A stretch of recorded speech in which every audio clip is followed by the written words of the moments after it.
that will enable them live an adequately moderate life when they are older. It was also very impactful and eye-opening, filled with emotions, especially for parents and caregivers of these amazing children. You need a lot of patience to successfully work with these children. You need to do a lot of research. You need to find out as much as possible. You need to partner with parents. So it's often easier when you have parents who are not living in denial, when you have parents who are willing to partner with the school. Difficult. It's a learning process. I learn every day. There are new things I need to teach and make sure that I sustain the learning because they have short attention span. So you keep hitting the nail on the head every day. You make sure that whatever you teach, you follow through so that they don't forget. And if you see that they are forgetting and they are lapsing, you have to go back and reinforce. It was also uniquely inspiring as facilitators encounter the audience with step-by-step information of the best method to improve their children's diet. Diet has everything to do with autism. There are relationships between what you eat and how your body functions. The relationship between what you eat and how your brain functions. And that also affects your child. So an autistic child who feeds on the right nutrients and gets the right nutrients, it will help the child on the outlook of life and also the symptoms of autism. It helps to reduce most of the symptoms of autism.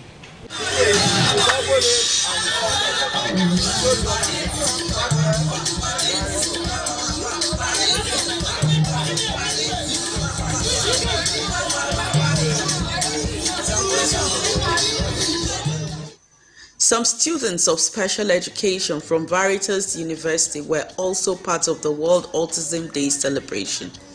They used the opportunity of the global awareness to acquire the needed practical experience on children with special needs, which is part of the requirement of their course of study.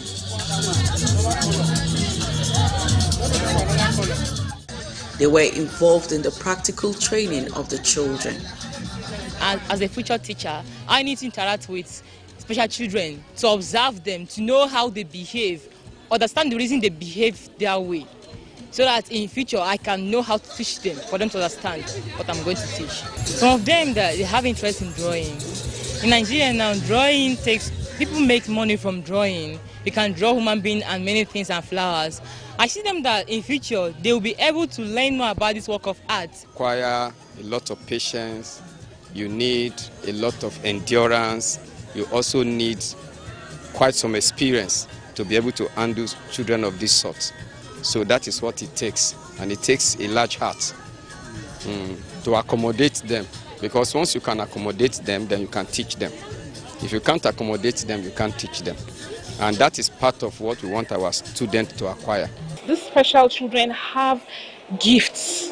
They have special gifts given to them by God. You'll be amazed at what your child is able to do if you are able to get help and quickly put the child in a special school, at least in the first instance, so that they help the child develop the skills that the child needs to develop to be able to integrate into a normal mainstream school.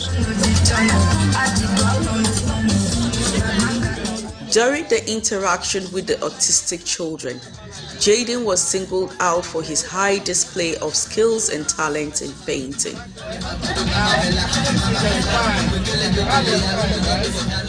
It started with playing with pencils, scribbling on the walls, and us as parents having to repaint the walls over and over. After a while, we couldn't sustain the repainting and the defacing. So we started getting scrap papers from the office, for him to paint on the back, write on the back, and scribble on the back. Eventually, when we saw that, we had so much litter of papers in the house, we reckoned that it might be necessary.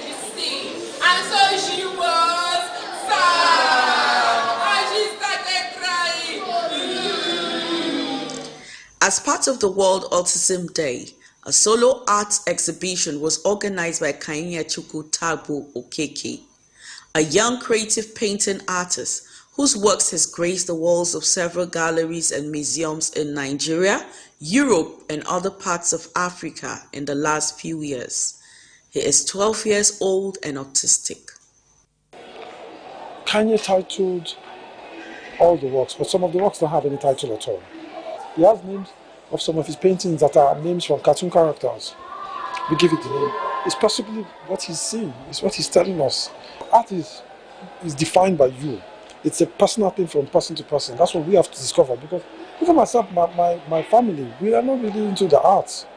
So, but we have over the years, as we have been, putting all of Kanye's projects together, his exhibitions, going from one exhibition to the next. We've met different artists and we've met different art connoisseurs and people, art buyers, and every time they always make us understand how you read an art expressed by somebody is different from the next person. With autism, I tell parents when you know your child is on the spectrum, you have to accept the fact that your child needs help, and you have to read up, you have to ask questions, and you have to go to the right expert to make sure that you get the necessary intervention for your child.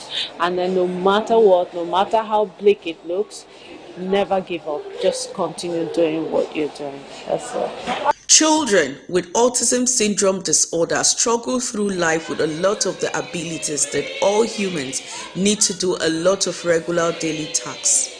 And some things that most people take for granted are a huge challenge for them. I have one word. Autism is not a tragedy. Ignorance is. So if somebody is going to discriminate my child, shame on them. I see that as ignorance. But why we do what we do is because some people don't know better. So the awareness, talking about it, explaining what it's all about, is to ensure that those people that do not understand, they understand. Creating a sense of hopelessness for their parents who are neither overwhelmed, unaware of the child's situations, or living in denial. I had to go to Luz. From Luz, I went to this hospital at Ibadan, the renowned teaching hospital at Ibadan. Then I came back here to Abuja. At some point, he was sick, so I got to meet Dr. Doris here in Abuja, a neurologist with NISA Premier. So he was sick. He had one of his sick episodes, and she now said, "Oh, that like your son has some little challenges, that he might be autistic." So at that point, I said, "Oh, wow, I never thought of that." So she carried out several assessments, and they have all these ways of accessing a child. So she realized that, oh, he's autistic, but his is a mild case of autism, and she immediately commenced therapy, which has helped him so far. I would say that it has not been easy. It is not a walk in the park. It comes with its own challenges. That's just the truth. I realized that my son needs extra attention. He's not a child that you just want to leave unattended to, because you cannot predict his next move or his next action. He's not a child that you just assume that you give strict instruction and he will have the ability to adhere or obey such instructions. So he's a child that requires a lot of attention. But as God will have it, he's gradually, he's growing daily. Therapy has helped him. He's a happy boy. He's not a grumpy, angry child. He's a very friendly. In fact, when he walks into a room now, he greets everybody. How are you? He's a very happy little boy. The speech issue is huge because parents